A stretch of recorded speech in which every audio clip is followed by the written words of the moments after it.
우리 하나님 아버지와 주 예수 그리스도로부터 오는 은혜와 평강이 여러분들과 함께 하시기를 바랍니다. 우리 옆사람 앞사람 뒷사람들과 인사하실 때에 최선을 다하며 신앙생활 합시다, 그렇게 인사하시겠습니다. 최선을 다하며 신앙생활 하십시다. 아멘. 최선을 다하며 신앙생활 하시길 바랍니다. 우리 다시 한 번 더 인사 나누실 때에는 전도에 총력을 기울이십시다, 이렇게 인사하겠습니다. 전도에 총력을 기울이십시다. 아멘. 역시 전도 얘기가 나오니까 그냥 몸을 대고 그러시는데, 여러분 이제 날짜를 정했습니다. 우리 이제 추수감사 주일에 우리가 총동원해서 총력을 기울여서 전도에 이제 그 열매를 맺자 했는데, 여러분들 우리가 정말 기도하는 자들에게는 하나님이 능치 못한 일이 없다고 우리들에게 허락하신 것처럼, 여러분들 한 영혼 한 생명을 귀하게 여김으로 그 영혼을 하나님께 데리고 나갈 수 있는 그런 시간이 될 줄 믿습니다. 그래서 전도를 향해서 우리가 다름질할 때에 막연하게 힘들다, 아이고 답답하다, 어렵다가 아니라 하나님께 맡기는 거예요. 여러분들 하나님께 맡기면 하나님이 우리의 길을 열어주시고 또 영혼 구원에 앞장서 나가는 저와 여러분들 심령 될 줄 믿습니다. 우리 예수 믿는 즐거움이 바로 그런 데 있는 겁니다. 그냥 나 혼자 믿고 복받고 천국을 소유하는 것으로 그치는 게 아니라 내 주변에 있는 사랑하는 성도들, 또 특별히 우리 다음 주간에는 우리 이제 명절을 이제 다가와서 여러분들 원근각지에서 자녀들 또 우리 친지들을 만날 텐데, 여러분들 자녀들이 이제 돌아올 때에 여러분들 예배당에 꼭 데리고 나오세요. 여러분들 제가 보고 싶어서가 아니라 그게 여러분들 경건 훈련이고 신앙의 훈련입니다. 여러분들 오늘 기독교 교육 진흥주일이라고 우리가 우리 감리교단에서 이렇게 좀 명명하며 우리 교회 학교를 위해서 우리가 함께 기도하자, 힘쓰자 하는 한 주간을 우리가 고백하게 됐는데, 여러분들 다른 교육, 성경에서 말하는 어떤 이야기, 성경의 이야기, 신앙의 이야기 아무리 잘 가르쳐주고 저들이 하나님 정말 계시구나 고백하고 입술로 해도요, 예배당에 나오지 아니하면 아무 소용이 없습니다. 여러분 우리 자녀들에게도 저는 그렇게 얘기를 합니다. 우리 자녀들에게도 니들이 아무리 머리가 좋아서 공부를 잘해서 서울대학교 아니죠 하버드대학교 저 세계를 휘젓는 그런 대학에 그 공부를 하고 석사가 되고 박사가 되어도 너희들 마음속에 하나님 있지 아니하면 그는 제일 불쌍한 사람밖에 되지 않는다 이야기를 합니다. 여러분 전도해야 됩니다. 특별히 우리 자녀들 아직도 하나님 영접하지 못한 자녀들이 있다면 그들을 위해서 눈물 흘리며 기도하는 여러분들 되시기를 주님의 이름으로 부탁드리겠습니다. 오늘 본문의 말씀을 보면 이제 비시디아 안디옥이라고 하는 동네에 가서 바울 사도와 바나바가 전도를 하게 됩니다. 이 전도를 통해서 저와 여러분들이 어떤 말씀을 함께 나눌까? 우리도 안디옥에 가서 바울 사도처럼 바나바처럼 했던 그 전도의 내용을 가지고 하자, 그런 이야기보다도 오늘 이 시간 저와 여러분들에게 감동으로 깨닫게 하신 그 하나님의 말씀을 좀 깨닫기를 원합니다. 오늘 13절 먼저 함께 읽지는 않았는데 13절 우리 지난 시간에 마지막 절 말씀이죠. 13절 말씀해 보니까 뭐라고 얘기를 했냐면요, 바울과 및 동행하는 사람들이 바보에서 배 타고 밤빌리아에 있는 버가에 이르니 요한은 그들에게서 떠나 예루살렘으로 돌아갔다 했습니다. 여기에 보니까 본토 땅에서 전도를 하기 위해서 섬을 떠나려고 하는 찰나에 함께 동역했던 마가 요한이 갑자기 그 자리를 이탈하게 됩니다. 쉽게 말씀드리면 함께 전도하다가 그 전도의 대열에서 이 사람이 떠난 거예요. 지난 시간에도 여러분들에게 여러 가지 사실을 우리 신약학자들이 이 유추에서 낸 결론을 여러분들과 함께 말씀을 나눴습니다만은 마가 요한이 그 자리를 왜 떠났는지 한번 생각해 봐야 됩니다. 그 원인에 대해서는 성경은 침묵하고 있어요. 하지만 15장에서 이제 말씀을 묵상을 해보면 바울과 바나바가 이 마가 요한이 한 행동에 대해서 심각하게 다퉈요. 서로의 문제를 가지고 다툰 것이 아니라 제3자의 원인 때문에, 문제 때문에 다투게 됩니다. 아마도 이 마가 요한이 질병이나 피치 못할 사유로 예루살렘으로 돌아갔다면 어느 정도 이해할 수도 있는 문제도 됐습니다만은 그만 이 마가 요한이 마음이 상하거나 바울의 리더십에 순종하지 않았다거나 아니면 전도 사역에 부담감이나 두려움 때문이 아닐까라고 하는 그 학자들의 추측을 지난 시간을 통해서 함께 말씀을 나눠봤습니다. 특히 오늘 13절 말씀에 떠났다라고 하는 단어를 주목해 보게 되면 여기 헬라어 아포코레사스라고 하는 단어로 생각해 볼 수 있어요. 이 아포코레사스는 단순히 갔다라고 우리가 해석할 수 있는 단어가 아닙니다.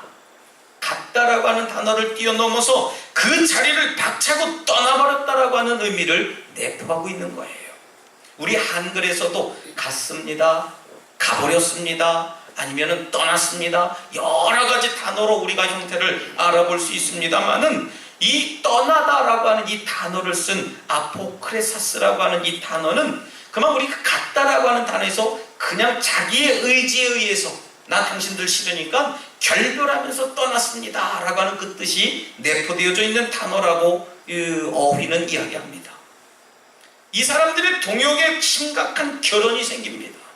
사역이 잘 제대로 안 돌아간다는 의미를 내포하는 단어죠. 삐그덕 소리 난 거예요. 전도하는데 전도가 잘 이루어지는 것 같아 보이지만 그 속 안에서는 내홍을 겪었다는 겁니다. 의견이 충돌하고 서로서로 마음이 맞지 않아서 에이 또 저 소리 하는구나 하면서 서로서로 비난하고 비판했던 거예요. 하나님께서 충성을 원하시는데 저와 여러분들도 충성을 너무 모릅니다. 몰라도 너무 몰라요. 충성이라고 하면 뭡니까? 무조건 하는 것, 군소리 하지 않고 하는 것, 무조건 예라고 말하는 것, 그렇게 우리가 생각할 수 있어요. 여러분, 성경에서 말하는 충성은 적어도 있어야 할 자리에 있는 것인 줄 믿으시기 바랍니다. 성경에서 말하는 충성은 그거예요. 있어야 할 자리에 있는 것이 충성이라는 겁니다. 마가 요한의 입장에서는 여러 가지 할 말이 있고 변명이 있었습니다. 하지만 판단은 사람이 하는 게 아니라 하나님이 하는 거예요. 하나님께서는 그가 있어야 할 자리를 버려두고 무책임하게 떠나가 버렸다고 성경은 기록하게 한 겁니다. 여러분, 우리도 때때로 주의 일을 하다가 보면 기분이나 감정이 상한다고 그 자리를 떠나버리는 경우가 있어요. 자존심이 상한다고 가고요, 의견이 다르다고 가버리고요, 또 내 생각과 내 경우가 다르다라고 해서 다시는 내가 그 일을 안 한다고 다짐하는 경우를 보게 됩니다. 그럴 때 목사인 저는 뒤에서 생각합니다. 도대체 주의 일은 누가 하려고 하는 걸까? 감정을 내려놓고 자존심도 내려놓고 나는 십자가에 못 박고 나는 죽고 예수 그리스도만 살아나서 미우나 싫으나 고우나 주님의 일에 하나가 되어서 마땅히 있어야 할 그 자리를 지키는 것이 충성이거늘 우리는 자꾸 충성은 말 없이 하는 것, 군소리하지 않고 하는 것, 그런 것이라고 생각하는 경우가 너무 많았다라고 하는 겁니다. 여러분, 이제부터 우리는 다시금 깨달아야 돼요. 충성은 내가 있어야 할 자리에 마땅히 지키는 것, 그 자리에 있는 것이 충성인 줄 믿으시기 바랍니다. 할렐루야. 그것이 충성입니다. 그런데 그것이 잘 안 돼서 남들 하는 데에 희생을 해요. 자기 아픔만 이야기합니다. 자신의 연약함만 누군가가 알아주길 바라는 사람들이 여전히 우리들 주변 가운데 많이 있어요. 그러니 그 공동체는 늘 시끌시끌한 겁니다. 늘 문제가 있어서 삐그덕 소리가 나는 겁니다. 심지어 믿음 생활을 좀 하는 것 같더니요, 세상을 향한 마음에 작별을 하고 믿음을 작별을 하고요, 세상으로 달려가는 분들이 너무나 많아요. 내가 있어야 할 믿음의 자리, 내가 섬겨야 할 그 충성의 자리를 한결같이 묵묵하게 지키는 것이 믿음인 줄 믿으시기 바랍니다. 믿음은요, 그런 게 믿음이에요. 바울과 바나바는 다른 사람들의 행보에 전혀 흔들림 없이 사명자의 길을 계속해서 걸어가게 되었습니다. 팀 사역에 큰 지장이 있기도 했었지만요, 이들은 그 일에 전혀 동요하지 않고 주어진 사명, 맡겨진 사명에 잘 감당하면서 이 두 사람은 하나님께 맡기며 전도 사역에 충성을 다했어요.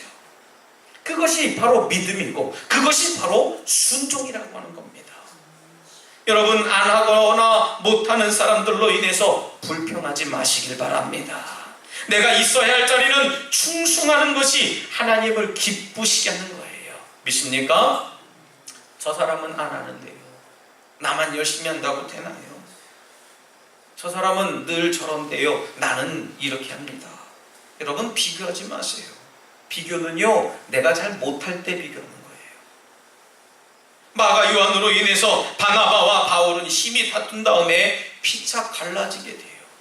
얼마나 심각한 문제입니까? 나와 저 사람의 의견이 서로 다른 것도 문제지만요, 제3자가 껴있기 때문에 그 사람 때문에 서로 다른 의견을 가졌습니다. 저도 이런 경우를 종종 겪어가요. 이 사람과 나는 참 사이가 개인적으로 좋아요. 하지만 제3자가 끼어들므로 인해서 이 두 사람, 저와 타자와의 관계가 무너지는 경우를 저는 많이 봤습니다. 바나바는 조카인 마가 요한을 다시 데리고 가자고 사도 바울을 설득합니다. 하지만 사도 바울은 반대해요. 왜요? 이 사도 바울도 성격이 어떤 사람이라고요? 다혈질인 사람이었습니다. 아니, 나 저 사람하고 절대 못 다녀. 저 사람 하는 것마다 내 말에 토달고, 저 사람 하는 것마다 마음에 안 들어. 나 저 사람도 마음에 안 드는데 나는 저 사람이라고 마음에 들겠냐 하면서 서로 의견이 분분해지는 겁니다.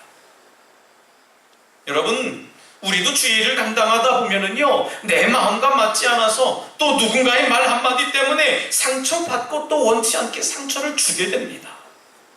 마음이 상하고 자존심도 무너지겠지만요, 그것은 사탄이 제일 좋아하는 시험거리인 분열을 막아야 될 줄 믿습니다. 사탄이 제일 좋아하는 건 분열이에요. 한 마음 한 뜻으로 전도하게 해주시옵소서 했는데요, 저는 빼주세요 하나님. 그게 사탄이 역사하는 겁니다. 한 마음 한 뜻으로 전도하는 여러분들 되시기를 부탁드리겠습니다. 그것을 막으려면 어떻게 해야 됩니까? 서로 기도하며 서로 사랑해야 됩니다. 그 사랑이 먼저 내가 먼저 해야 돼요. 저 사람이 나 먼저 사랑하면 나도 사랑할게요.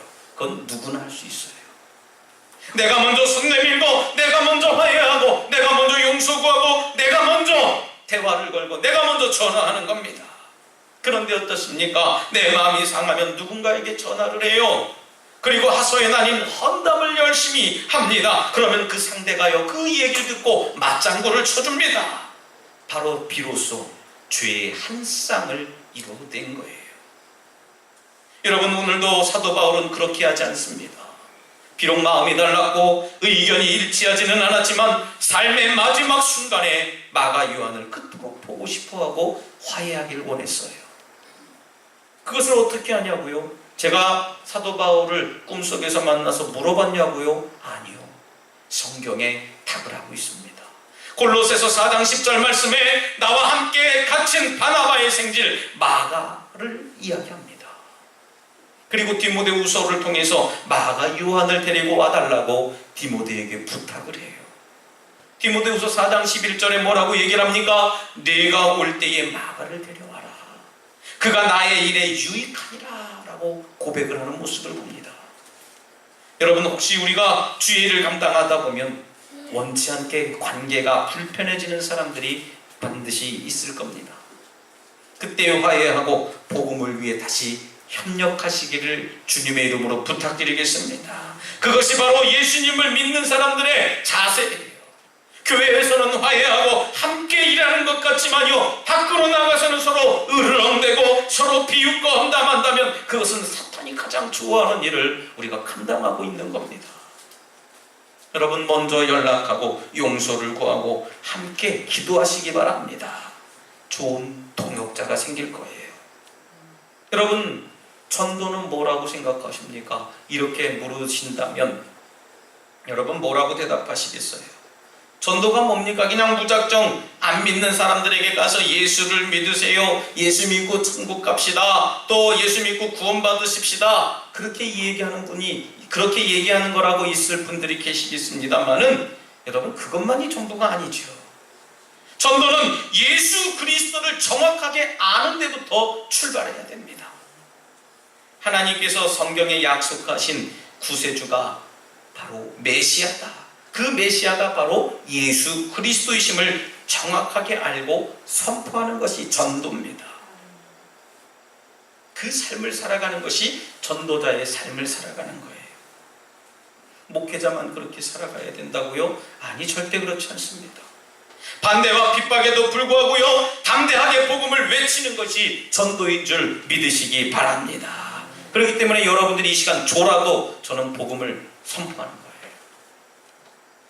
여러분, 조는 분들 정신 차리시기 바랍니다. 그냥 한두 번 조시면은 얼마나 힘드실까, 정말 피곤하고 고나신가 보다, 그렇게 이해하지만요, 매주마다 존다면 문제 있는 거예요.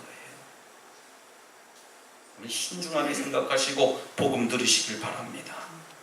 우리가 이제 이번 추수감사절 11월 18일입니다. 여러분들 마음속에, 머릿속에, 내 삶 가운데 달력에 동그라미 크게, 오늘 집에 돌아가시면 동그라미 해놓으세요. 그날은 추수감사절이기도 하지만 전교일 총동원 전도주일로 지킵니다.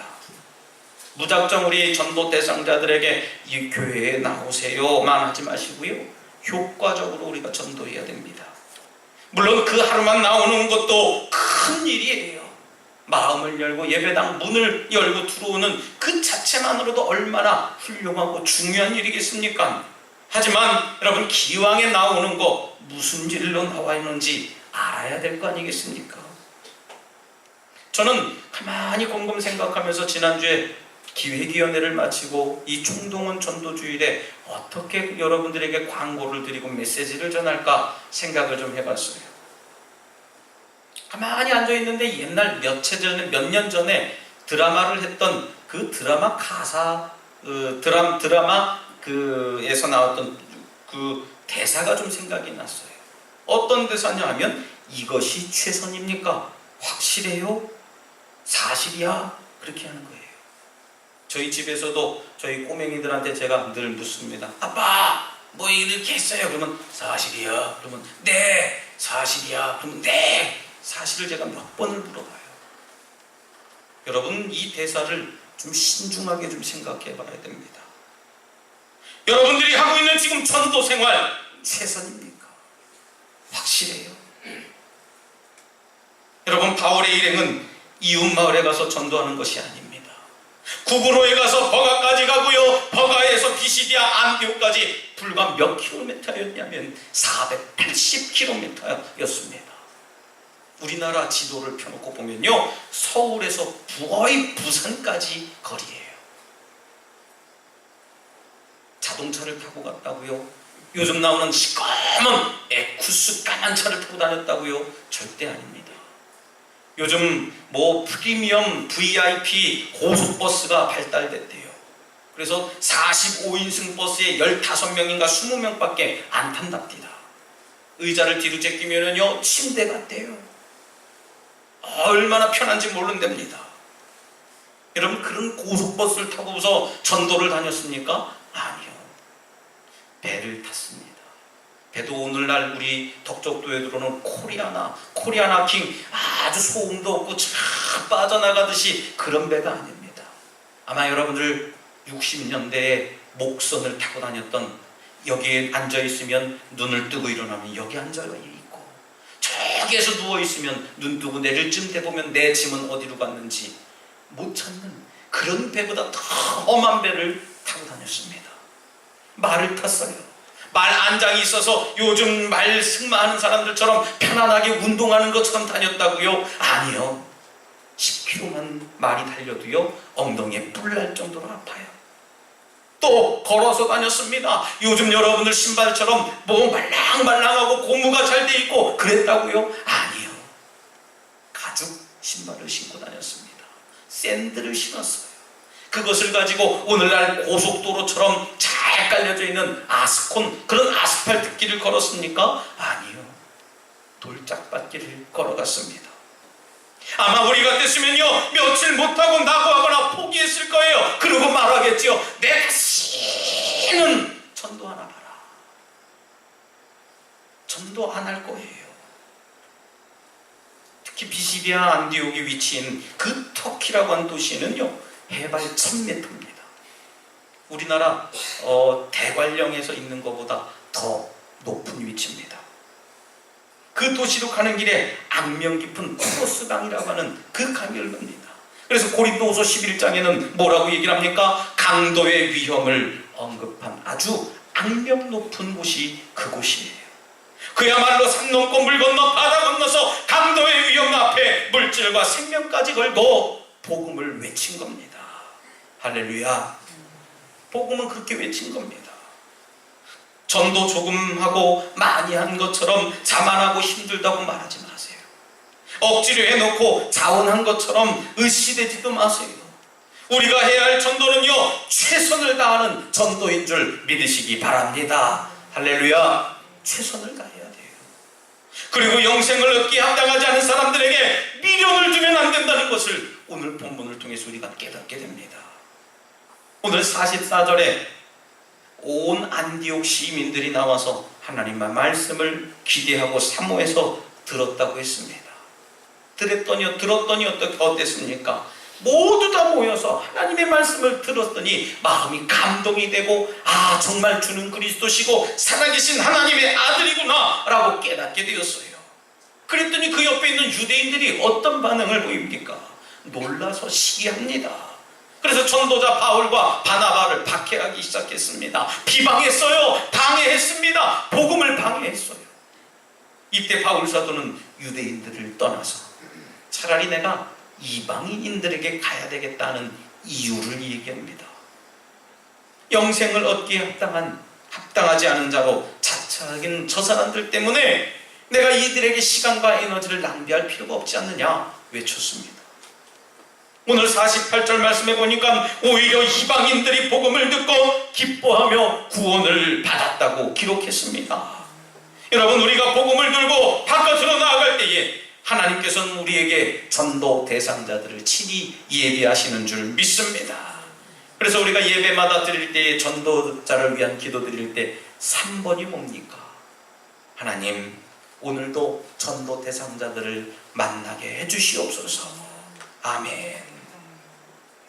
여러분, 효과적인 전도는 안 믿겠다라고 선언하고 선포하고 그런 사람들을 억지로 믿게 만드는 게 아니에요. 효과적인 전도는요, 하나님이 이미 예비해 놓으신 그 영혼을 찾아내는 것인 줄 믿으시기 바랍니다. 할렐루야. 그것이 우리 주변에 있는 사람들이에요. 그런데 이렇게 전도가 이루어지고 하나님의 역사가 일어나면 꼭 어떤 일이 일어납니까? 비방과 박해가 뒤따라가요. 유대인들이 귀부인들과 유력자들을 선동하게 됩니다. 귀부인들과 유력자들이 뭡니까? 그 도시를 휘젓는 아주 물질이 많은 사람들, 그리고 유지들이라고 얘기하는 거예요. 그 사람들을 선동해서 바울과 바나바를 박해합시다. 그리고 그 지역에서 내쫓아냅시다. 그렇게 외친 겁니다. 그러니까 이 두 사람들이 그들을 향해서 어떻게 했다고요? 발에 티끌을 떨어버리고 그 자리를 떠납니다. 한마디로 복을 걷어차버린 것이죠.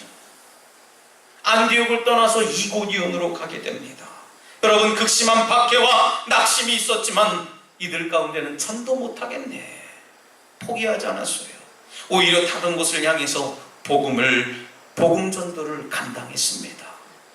여러분, 포기라고 하는 단어는 전도에서 잊어버리시길 바랍니다. 포기는 배 주실 때만 쓰세요. 요즘은 여러분, 배추 심으시고 물을 주시면서 가만히 바라보시면서 기도하시는 분들 계세요. 하나님, 이 배추가 잘 자라나서 이번 겨울에 김장 잘하게 해주세요. 그렇게 기도하시는 분들도 계시겠습니다만은, 포기는 배추 쓸 때 세는 게 포기입니다. 전도는요, 포기하는 게 아니에요. 전도는 늘 하나님께 말씀을 강하게 가지고 담대히 나가는 겁니다. 이렇게 전도하니까 복음을 들은 사람들은 환난이 오고 핍박이 와도 성령과 기쁨을 그들 가운데 선물로 받게 된 겁니다. 그래서 그 삶이 어떤 삶이 됩니까? 오히려 그 환난과 박해를 이겨냈을 때 행복한 삶으로 삶이 부유해지게 됩니다. 여러분, 복은 이런 걸 복이라 그러는 거예요. 물질이 많아지고 병이 낫고 또 권세가 많아져서 내가 정말 삶이 부유로워졌다. 그것은 그냥 부유로워진 거지요. 복받은 게 아닙니다. 복은요, 복음으로 인해서 복받는 것이 복인 줄 믿으시기 바랍니다. 사랑하는 우리 독수가족 여러분, 여러분들 삶 가운데 아무리 환난과 핍박이 몰려와도 복음을 꽉 부여잡으시기를 주님의 이름으로 부탁드리겠습니다. 바울 일행의 안디옥 전도를 통해서 저와 여러분들도 이제 최선을 다해 복음을 전하는 그 전도자의 삶을 살겠다고 결단하고 반응하는 그런 믿음의 축복의 시간이 이 자리가 되시기를 다시 한번 주님의 이름으로 축원합니다. 이 시간 함께 잠시 결단의 기도를 드릴 때 주님, 저희들의 삶이 어떠한 상황 속에서도 예수 그리스도의 복음을 전하게 하시고 복음으로 만족하고 복음으로 충분한 삶을 살게 하여 주시옵소서라고 잠시 결단의 기도를 드리겠습니다. 할렐루야. 사랑과 은혜가 충만하신 하나님 감사합니다. 저희들 삶이 하나님 보시기에 아름답고 삶을 살아갈 수 있도록 인도하여 주시옵소서. 믿음의 삶을 살아가고자 할 때에 때때로 방해하고 박해하는 이들도 있습니다. 하나님, 그것을 믿음으로 이겨내게 하여 주시옵시고, 하나님을 증거할 때에 예수 그리스도의 복음을 말하고 외칠 때에 놀라운 기적의 역사가 임하게 하여 주시옵소서. 하나님, 미리 겁먹고 미리 좌절하고 미리 포기하는 자들이 아니라 하나님 말씀 붙잡고 강하고 담대한 믿음으로 행하며 실천하며 나아가는 저희들 심령 되게 하여 주시옵소서. 이 시간 저희들과 함께 동행해 주실 줄 믿사옵니다. 신실하신 하나님 말씀 따라 살게 하여 주시옵소서. 사랑과 은혜가 충만하신 하나님 감사합니다. 복음을 통해서 살아계신 하나님의 섭리와 은혜를 깨닫게 하시고 복음을 통해서 예수 그리스도의 사랑을 알게 하시니 감사합니다. 주님, 이웃들에게 복음을 전할 때에 사랑의 마음으로 전하게 하시고 그 영혼을 불쌍히 여기고 긍휼히 여기는 마음을 갖도록 저희들에게 성령 충만함을 허락하여 주시옵소서. 내가 먼저 주님 앞에 바로 서는 참된 예배자가 되게 하실 줄 믿사오며 예수님 이름으로 기도드리옵나이다. 아멘.